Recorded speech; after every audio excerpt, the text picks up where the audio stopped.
Ladies and gentlemen, Geri Petito.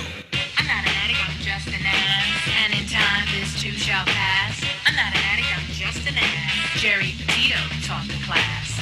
I'm not an addict, I'm just an ass. Loves the answer, the greener grass. I'm not an addict, I'm just an ass. One day at a time, free at last. When you don't know just what to do, Just what to do, just what to do. if what you're feeling is really true, Is really true, is it really true? just keep your ideas safe and sound. Safe and sound, safe and sound. That's exactly how change is found.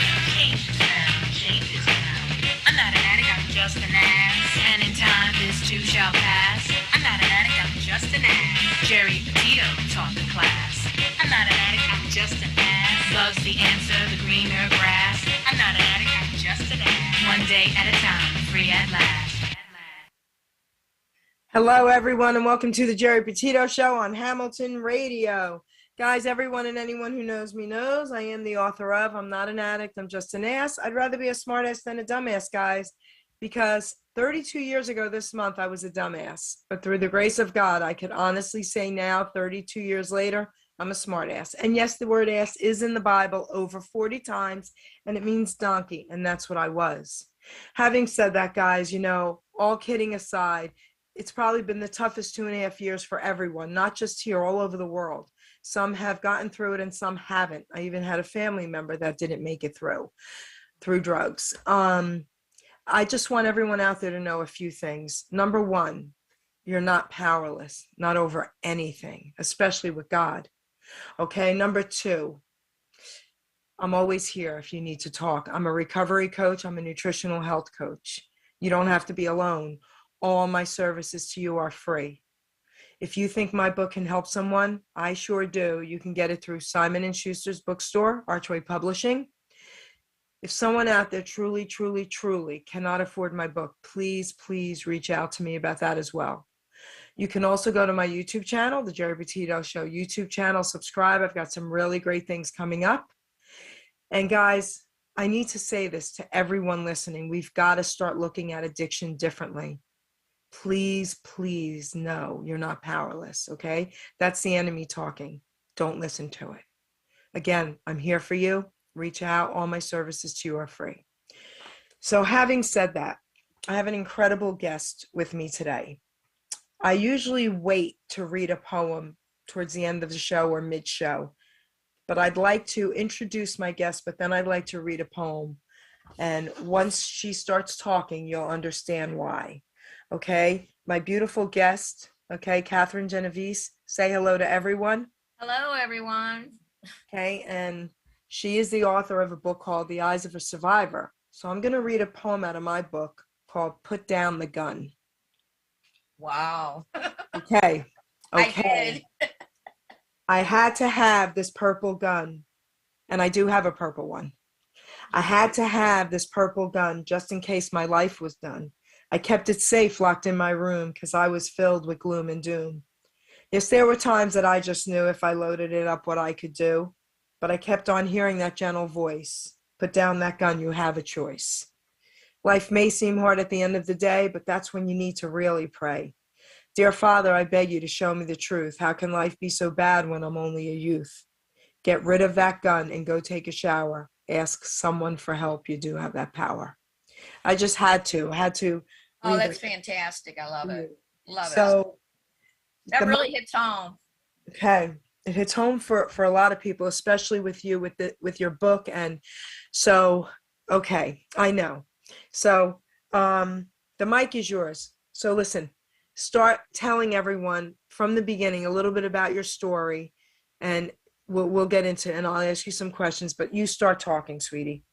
All right. Eyes of a Survivor. It's okay. Nope, it's okay. That poem really hit to me. I almost cried reading it too, because of our show today. Eyes of a Survivor is that I'm here today, and I've experienced a lot of things in and out of my life. I used to run a lot of cocaine, run the guns, and I ended up doing time in the penitentiary, Marysville, Ohio. And I did close to 4 years in there. I was through domestic violence that I ended up getting myself out of, and it was horrible. I mean, ended up in the hospital. It shows you in the book that, you know, the one guy ended up killing like my dog. They were just real atrocious. It was just crazy. But I was just letting these women know out here, when it comes to domestic violence, you can get out of anything if you just, you know, and it's God doing it. You know, he's such a strong figure in our life, if people believe that or they don't believe that. I was raised Roman Catholic, and so I always had a very, very big, strong faith. My faith is very strong, and I'm a believer. So that would really help me get through a lot of my stuff. You know, on the other hand, I used to duck and dive all the time. I used to call it, with the bullets, doing the drugs and getting, you know, borderlining drugs, and with the weapons that I used to sell them. And I just been, it's a good book to something like your book, Geri. I mean, where we're reaching out, we're the older women, and we've been there and we've done this. And it's just like, we could grab a hold of anybody, just even one person, if it would change their life. That's all I'm looking for. You know, so that the book is about survival techniques and how to, you know, navigate the trials and tribulations that we do every day of our life. Because around the corner, the devil's always right there waiting for you. You know, especially being an addict ever since I was 16. It was doing cocaine to the time I woke up, to the time I went to bed. And at my age today, being able to be, that it's been like 3 years now, but it's such a better life, you know, where you're not worrying about, you know, behind your back anymore. So I put everything in God's hands because I am a born again Christian. So, and then that just, go ahead. Sorry. I'm getting choked up as well. I have to ask you a couple. See, that's Italian women. I have to ask you a couple questions based on what you were saying, and then I'll let you continue. So when you said it's been 3 years, what exactly has been 3 years? 3 years is when I really when I gave up everything and really walked down the path. You know, because I was always one to walk on it and walk, you know, 1 foot on, 1 foot off. Okay. A lot of people do that, believe it or not. Yes. That's what, you know, like when, for instance, like when Mike was interviewing me. I love Mike. Mike Wagner. Give him a shout out. Awesome. Give Don Terlizzi a shout out because he got you hooked up with me and Mike. We love them. I love them. Shout out to Mike. But I love them both. I forget what I was saying now. My so you were saying 3 years ago you made that decision. Yeah, so it just was to the point where I was sick and tired of being sick and tired. That's one of the titles. You know, because you really get to that point. Sometimes you do, if you don't end up dead. That's right. You know, so I just thank God. I think I was here for a reason, and that's to try to help other women out, people out, period. Men, women, everybody. Every face and walk of, you know, this earth is what I'm here to do. So, and just like you know, if you can't afford my book, you know, just get a hold of me on my email and I'll send you a book. I have no problem with that. You know, so I'm just here to help, to try to help other people. That's so. Let's talk a little bit about your life, whatever it is you feel like talking about, whatever's in your book. There's a lot of people out there listening, like I was saying, you know, struggling, and yes.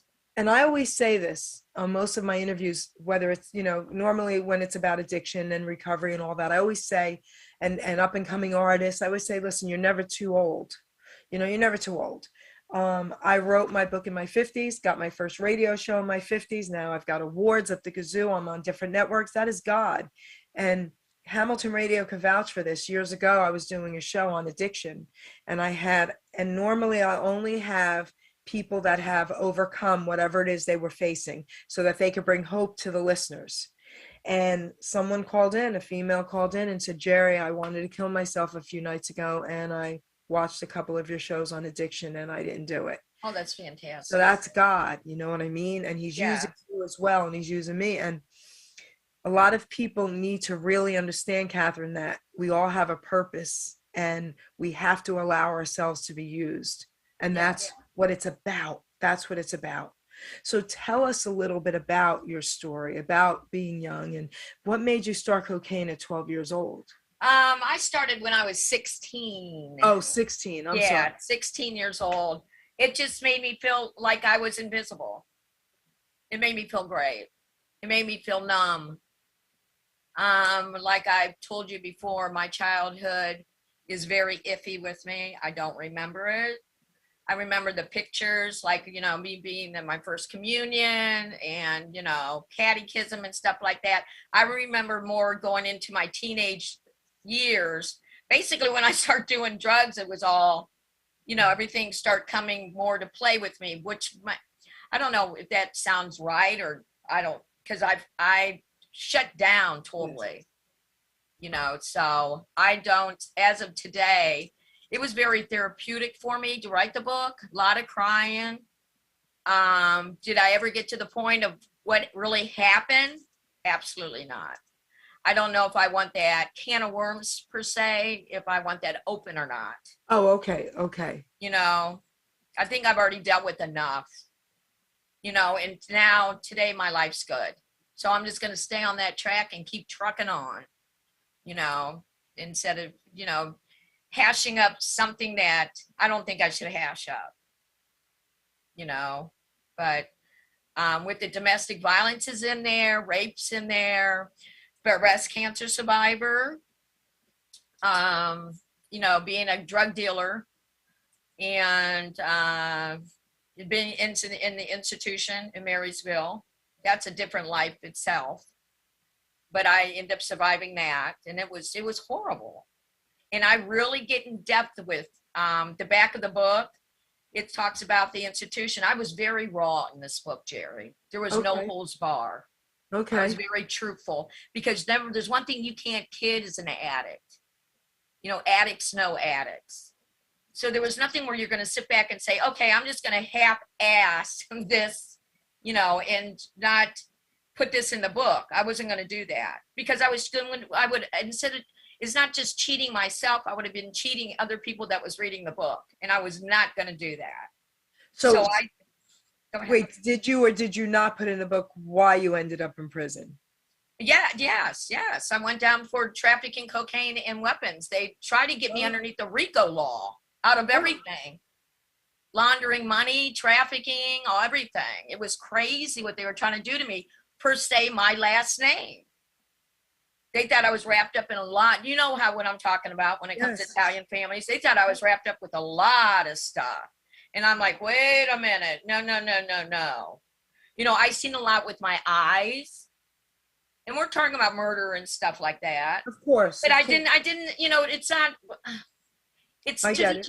Yeah, I just don't, really say that much. You know what I'm saying? I lived it, I seen it with my own eyes. Right. And it's nothing nice. It's nothing nice. Drugs get you nowhere in this life. Nowhere. Except for institution or death. That's right. Those are the two things that it get, being an addict. That's right. So it's so much better just being on a clear path. So, okay. So you've basically been on this path for like 4 years or so? Yes, going on 4 years, yes. And this is what I need you to tell everyone. This is important. We always, and I'll share my aha moment. Okay. We've all had that. What was yours when you finally said enough is enough? Waking up in the morning and throwing away a half a nosy of cocaine. Right down the toilet. I said, I can't do this no more, or I'm going to end up dead. Because I wasn't happy. I was not happy. I was lying to myself. And I was good. You end up being really good. And I was really good being an addict. I mean, I would be eating at the same time when I was doing cocaine. You would never be able to tell what I was on. But I knew it within myself. And I said, I just cannot live this lie no more. Because people would see me and it was a facade. It wasn't Kathy. Because I'm a pretty cool person. I just hadn't let the past be in the past, because I just held on to that for so many years. And that's why I put my father as an inspiration, because he was an alcoholic and he changed his life at 63. It's great. So he said, you always keep your integrity and you could do anything that you want to do, KATHRYN, is what my dad said. And he was a renowned counselor that he counseled to like all the prisons in California. So when he passed away, they made a wing in the hospital called Ralph Genovese. I mean, my dad was a big inspiration to me, and that's why I dedicated the book to my father, because a lot of people don't get it. They're like, in the beginning of the book, she really puts him down, but he was a drinker. Yes. I would see how violent that he could get. Yes. You know, or the words that he could say to my mother. And so I was right there to protect my mom, because my sister died of spina bifida. My mom was already pregnant with me. So I was a skirt baby. And I think that had a lot to do with, it came between me and my father. Plus I come out looking just like my grandmother, and she died when my dad was 14. So my grandfather would say, she's my little Annie. She's the angel. And my dad would be saying at the same time, no, she's not. She's the devil. So that's the way that my dad would come at me. So it was really bad. So I just sort of like blacked out all the young years. So I'm not even sure if you can answer this, because I had a family member, similar situation. When you were born, wouldn't you think your dad would have been like, she's my little angel because I lost my first? You would think that, but my dad never. There was Debbie, she was my older sister. And then Diane, my dad never even held Diane. He didn't do nothing. Okay. It was the drinking. It was the drinking. Yeah, it was the drinking. That wasn't my father at all. No. My dad was a pretty awesome person. Yeah. You know, and he showed how strong that my dad was, you know, being Ralph Genovese. Right. That's a lot. He woke up the same time I did, just like what I did, Jerry. Put down the cigarettes, put down the drinking, put everything down, and never look back. That's how strong of a figure that we can really be as people if we really put our mind to it. Tell our mind what to do. That's right. Yeah, just getting in the right space and being around the positive people. Because I'm around a real good circle of people, like Joey. Hi, Joey. Yosef. Oh, you come over here and look. Hi, Yosef. Yeah, you could come in and wave. Wave at Jerry again. Say hello to everyone. Joey. Hi.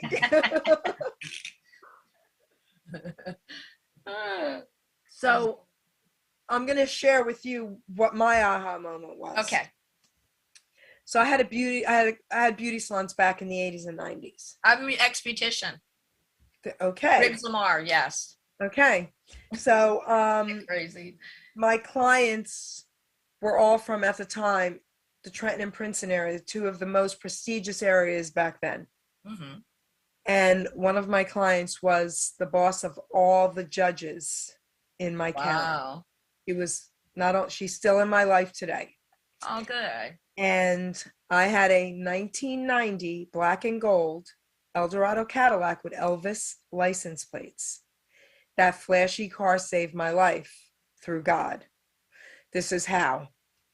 1 o'clock in the morning, I'm in my car with my friend, and her and I were going to our dealer in Trenton back then. Imagine that, in this flashy car. How stupid, right? Well, thank God I did, I guess.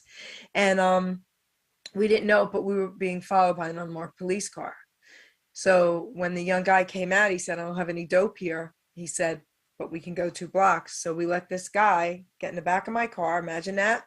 We drive 2 blocks. He goes in and gets us 10 bags of heroin and gets back in my car. And the cop watched the whole thing and then pulled us over. He already called the judge because he recognized my flashy car with the Elvis license plates from being at the courthouse a lot. I used to have lunch with her there. Wow. Yes. So he came, said, let me see your license, blah, blah, make sure it was me. And he said, Jerry, I called Judge so-and-so. She said, get this guy out of your car right now, go home, get some sleep, and get some help. So not only did I throw him out, the bags of dope, I threw her out. I put myself in a rehab. Oh, okay. Okay. I said that was it. And this is what happened to me. In my mind, I thought, what am I doing? And I had a child and a great family, you know, and I was like, oh my goodness, could you imagine if I just got arrested tonight, what I would do to my family, my daughter? That was it. It was enough for me. And I gave it all to God. And her and I never spoke about that ever until about 5 years ago. We went out for lunch one day and I said, it's time we speak about it. She never brought it up to me prior. But that's good though. That's a true friend. Yes. Because Yes. that's a touchy subject for us. Yes. We're embarrassed of our own what we've already done, what we've No done. kidding, right? Yeah. So yeah, now I'm an open book. You're an open book. I mean, and we're here to help people. exactly. So I want you to share with people listening, okay? I've never been to jail, so I can't share this. I want you to tell them how horrible it was. Give them a few examples of these young people listening before that ever ends up happening to them, please. All right. Number one, do not get yourself wrapped up in the drug activities or anything like credit cards. You know, anytime you can just it's easier said that it's, you know, for me to say it now, because it's just, you have to want it from your heart. But the penitentiary is no place to be. These women are doing life there. They walk around with beards, mustaches, have girlfriends. They don't care if they're shanking you. And I always had a mouth because I am Italian. Yeah. And I've always was real fly with my mouth. They used to call me a silver tongue. Said that she could cut somebody literally with her mouth. But I always stuck up. I always stood very tall when I was in a pen because I'm only 5, you know, I'm a very small Italian woman. I'm 5'4", But, yeah. yeah, it's just, nobody wants to ever have to experience that. The one day that we called the hospital Hotel California. You check in, you don't check out. This one girl, she was only 18 of age and she hung herself. They have underground tunnels in Marysville. It's the craziest. It's back in 1918. And it was an old castle, you know, and it had the towers with the people in it with guns and stuff. It was crazy. But you being a boss like I was, it was nothing for me. It's like, I'm going to get through this. But I did spend it, you know, doing, you know, stuff, going to school. I did a lot. You have to keep your mind going or you would just go crazy in that. The place would eat you up alive, you know, because there's a lot of, like the commissary, you know, you get girls bullying girls, you know, and saying, I'm going to get your commissary. And it's basically the white girls that get the bullies, you know, get bullied and stuff. So, but it's no life. And it's life that you're not a part of being able to open up a can of Coke and have a pizza. And that's something that's everything anymore, you know? I mean, you can't do that when you're in the penitentiary. There's our curriculars that you have to stand by. You get tickets if you go out of bounds. Now, I haven't been there forever. Thank you, Lord Jesus. Yep. Because this was back in the 90s, the beginning of the 90s. So I don't have no idea what is going on there. And I don't want to know what's going on there. All I can tell anybody that is young, just, you know what? Go into a church, pick up a Bible, reach out to somebody, go to some meetings if you need to go to meetings, you know, because it's just not worth it. It's not even spending one day in jail because that's your life, you know, and it's just not worth it.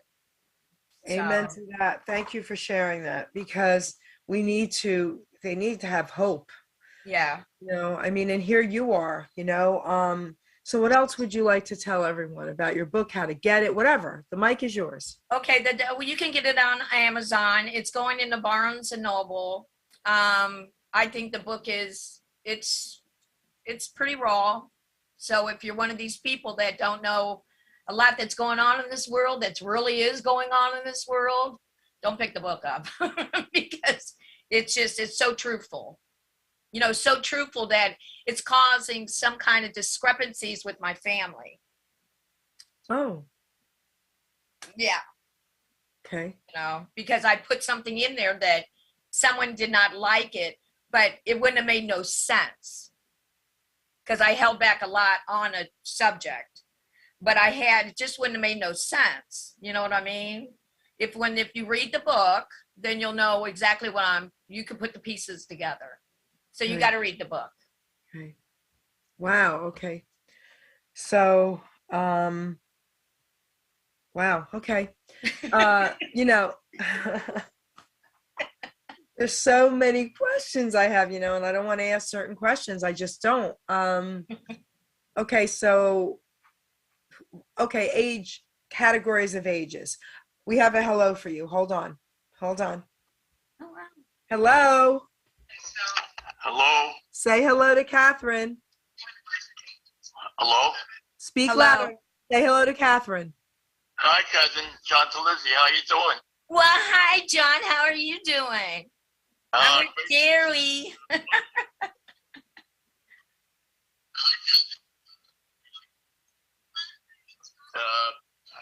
Remember, the Lord works in strange ways. Just remember that. You suffered through your addiction, and now you're on the right path. Thank God. Yeah, thank you for that, John. And thank you for doing everything that you've done for me. I really appreciate it. He knows that. Lots of love to you. Okay. I'll talk to you soon. Bye-bye. Okay, John, bye-bye. wait, John. Wait. Let's tell the world now. You're going to be doing a show on Hamilton Radio. It'll be Wednesdays at 3:00, right? 2 o'clock. 2:00. Tell them the title. Talizzi's Doo-Wop and Golden Memories. How cool is that, KATHRYN? Okay. Yeah, I know. I seen it on my Facebook. Yeah, John's awesome. All right, John. Yeah, thanks to you, Geri, Gene, and Ruben. the other John there. Yeah. Hello, Hamilton Radio. Thank you very much. I Okay. appreciate it. We love you, John. We love you too. Bye-bye. Bye. I just love him. He had to say hello. Oh, He's so sweet. he is. And I he tell you cares. what, that's one rare man. That's right. You're He right. really is. He reached out to me on Messenger, and he just said that I mentored, so that's what he started doing with me. But his was just doors opening and opening and opening. It's like, oh, God's good. He's just awesome. See, there's so much right when you're doing the right thing. The Lord will open up doors that's unbelievable, but he makes you see clearer. If there's not a dampness and it's not a darkness anymore. So, that's what I could tell people. Just, I don't know. I just wish I could reach out to a lot of people, That was pretty profound what you just said. And you're right about that. Because, people say things like this to me all the time, KATHRYN. I'll ask people, would you like me to pray with you? And they're like, no. And they'll say to me, how come, God lets these bad things happen? And this is what I always say to them. I say, you know what? We have free will. And I'm happy we do. I wouldn't want to live without it.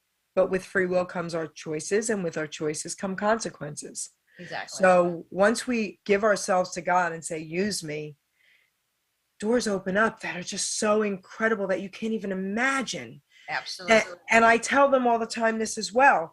We're his kid. But what if we ran away from home here with our earthly parents and they couldn't find us? They can't help us. So God's not going to force us into a relationship with him. He waits for us. He waits for us. And so he's there with his hand out saying, whenever you're ready. That's right, though. Yeah. So God's beautiful. good. God is so good. He's so good. So good. Oh, Saved my life. saved mine too. 20 times at least. Okay. Oh, yeah. I OD'd, kept coming back out. And, I kept saying, why am I here? Or why do I have to live this way? God just let me go. So I'm like, nothing was going on. So like I said, one morning I put everything down and never looked back. And it's not even no craving, Geri. It's nothing. Me neither. No. Nothing. Okay.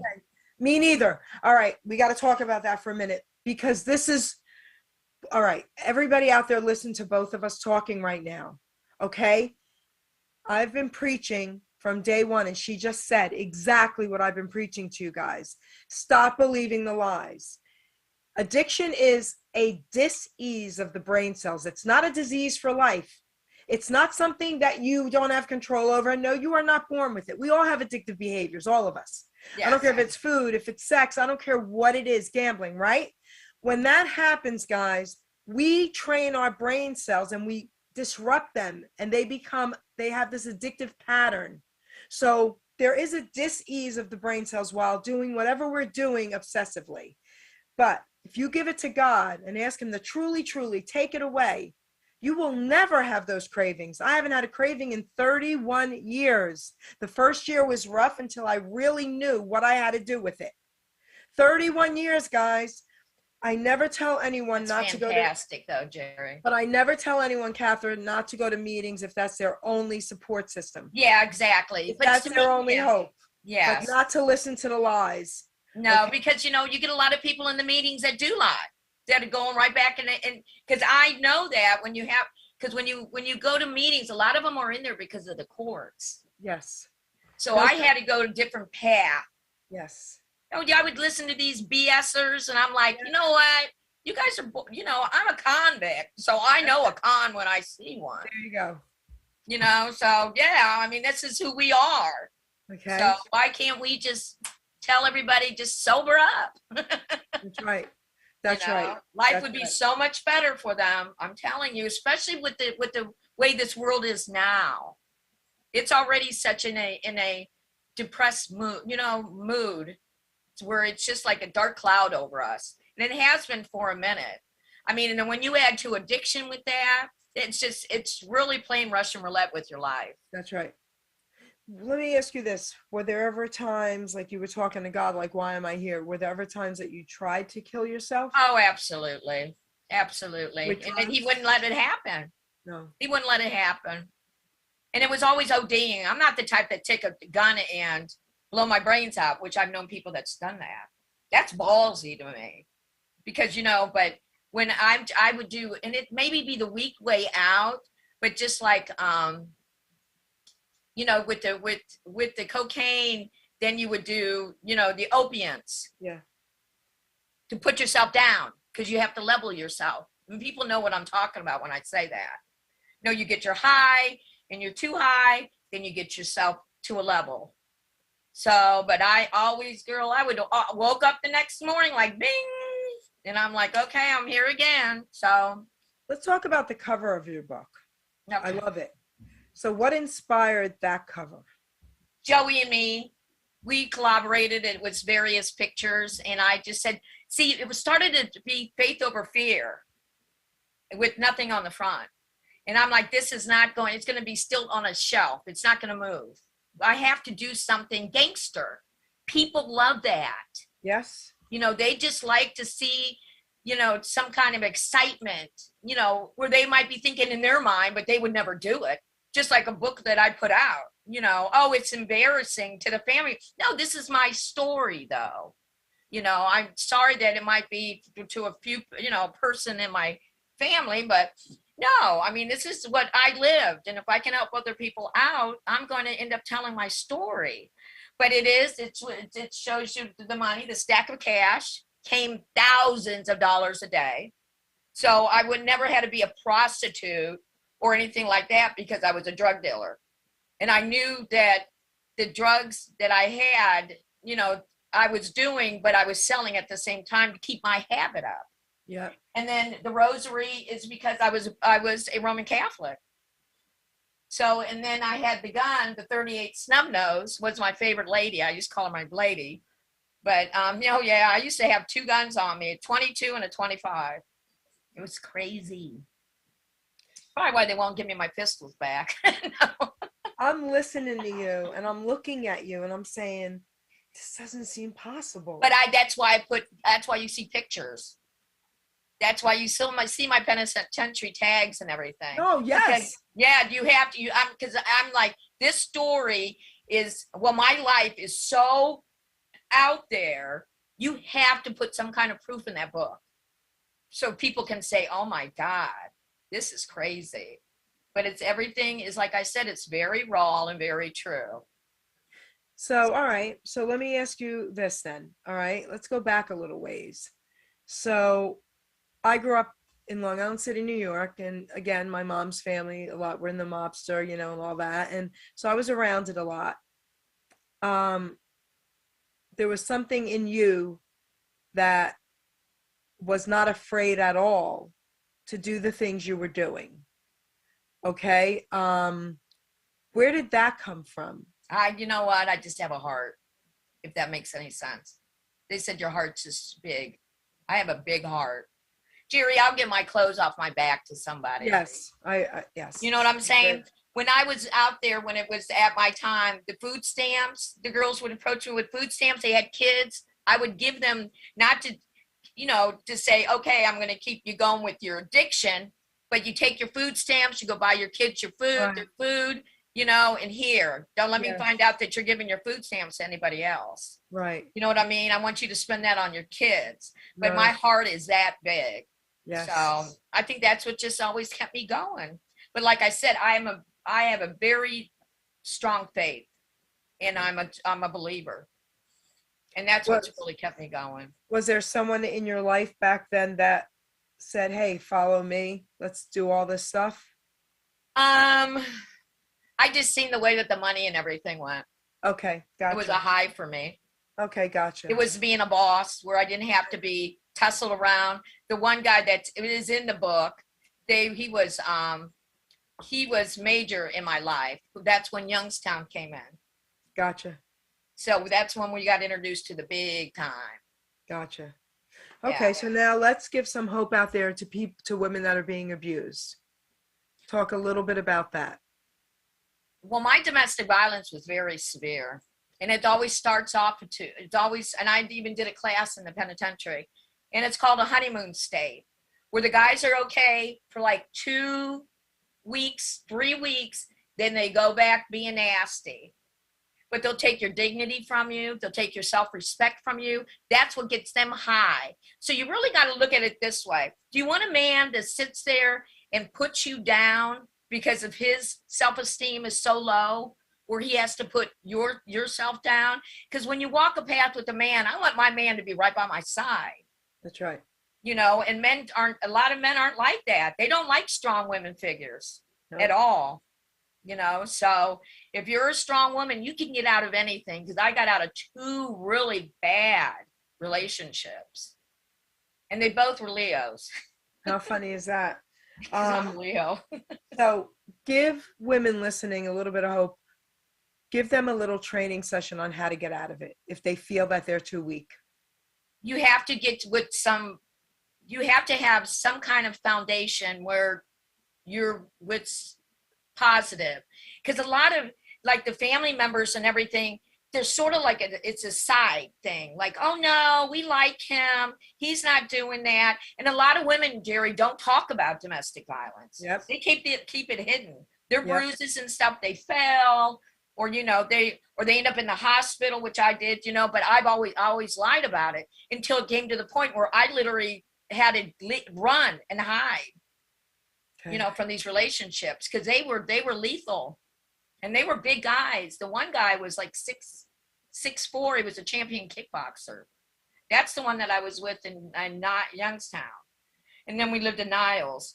But it was horrible. After he's the one that stabbed my dog. Came over to my mom's house because I left. But there, you'll tell in the book too that he killed a few people in front of me and everything. It was nuts. Okay. All right. So I don't want this interview to end without you making sure you've said everything you needed to say. Again, promote your book, your social medias, tell them how to reach out to you if they want to. I don't want you to forget anything. We have plenty of time. The mic is yours. Take it. Well, they can get ahead and just get on my Instagram, and I'm going to start really putting a lot of stuff on Instagram, and it's just underneath KATHRYN Genovese. And then I got my website, and that's Online digital projects. Okay. I don't know. Mike asked me that, and I just said projects. I'm like, what did I just say to him?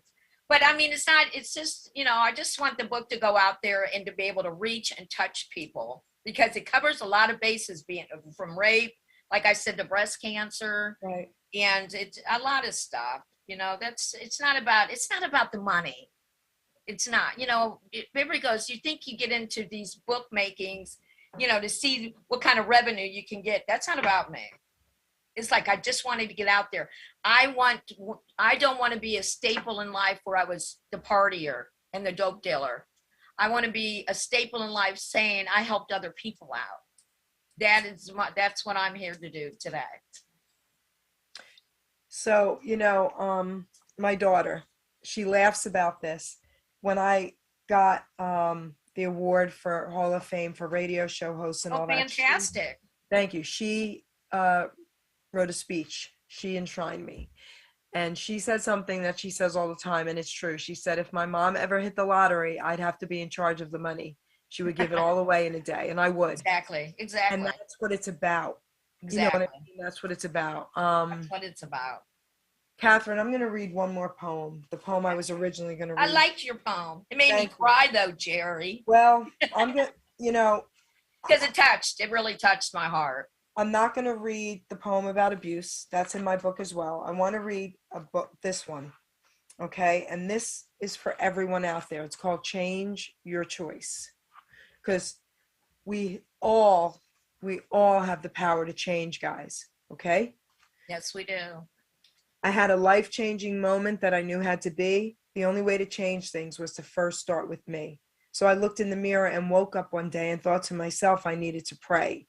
So I asked God to change me, to help me stay strong, to clean up my mess, to right what's been wrong. I cleaned up my diet. I cleaned up my room. I cleaned up all habits with this old dirty broom. I kept going forward and never looked back. I refused to derail, stayed on the right track. I realized my worth and all that did matter through my selfish behavior, the lives I had shattered. I finally decided at 30 years old to stop abusing my body, my mind, heart, and soul. My life-changing choice that I had once made, almost 32 years now, my debt has been paid. So you read all my thoughts on how to stay clean. It's all or nothing, my friend. There's no in between. To live or to die is a choice you must make. Your life is not worthless and you're not a mistake. One day at a time is a slogan you've heard. It works if you work it while applying his word. For you to get healthy, for your mind not to fail, escaping reality will keep you in jail. With addictive behavior, sex, drugs, food, or money, substituting addictions, now isn't that funny? I'm not an addict, this too shall pass. I'm not an addict, I'm just an ass. May the good Lord bless and guide you. Amen. That's for everyone out there listening, because again, we all have choices and we have the power to choose. Geri, you write some good poems, though. Thank you. Thank you. Thank you very much. They come from the heart. Thank you. So I want to thank you for giving me this incredible interview, for sharing your story, for putting it out there in a book. You're here to save lives, and God is using you, girlfriend, and you are allowing it, and that's the most important thing. I really appreciate it, Geri. But it's the truth. I'm all choked up. So, all right. So I want to say my thank yous to you a little bit more, and to Yosef. Okay, thank you for helping us. Say bye. Yeah. Thank you, sweetheart. And I want to just say this to you as well. You know, we all have trials, right? Mm-hmm. Some fall during them and feel like they can't get up. With what you have done, you have proven 10 times over that it's possible for anyone to get back up. Absolutely. So I thank you for that. You're an amazing inspiration. God is smiling at you right now. And I just want to say thank you again. And I love you, lady. Thank you very much. Okay. Wow. Thanks, Geri. You're welcome, sweetheart. Good luck with your book. And wow. And I'll keep in touch. We'll definitely keep in touch. Please do.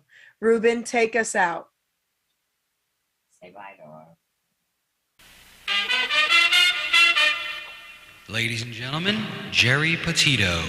I'm not an addict, I'm just an ass. And in time, this too shall pass. I'm not an addict, I'm just an ass. Geri Petito taught the class. I'm not an addict, I'm just an ass. Loves the answer, the greener grass. I'm not an addict, I'm just an ass. One day at a time, free at last. When you don't know just what to do, Just what to do, just what to do. if what you're feeling is really true. It's really true. Is it really true? Just keep your ideas safe and sound. Safe and sound. Safe and sound. That's exactly how change is found. Change is found. Change is found. I'm not an addict, I'm just an ass. And in time, this too shall pass. I'm not an addict, I'm just an ass. Geri Petito taught the class. I'm not an addict, I'm just an ass. Love's the answer, the greener grass. I'm not an addict, I'm just an ass. One day at a time, free at last.